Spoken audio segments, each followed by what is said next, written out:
أعوذ بالله من الشيطان الرجيم. بسم الله الرحمن الرحيم. والتين والزيتون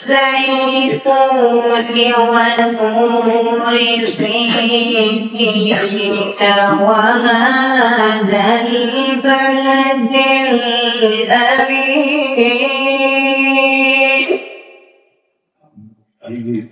لقد خلقنا الإنسان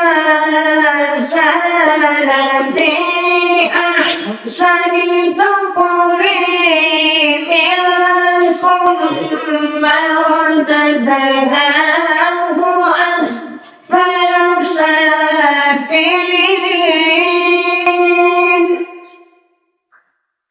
إلا الذين آمنوا وعملوا الصالحات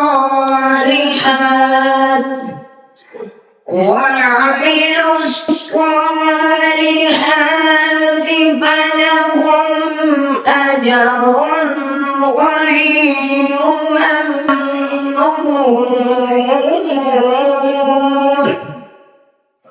فما يكذبك بعد بالدين.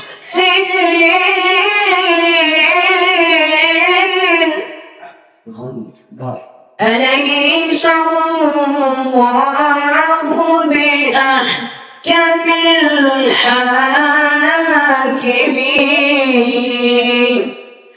صدق الله العلي العظيم.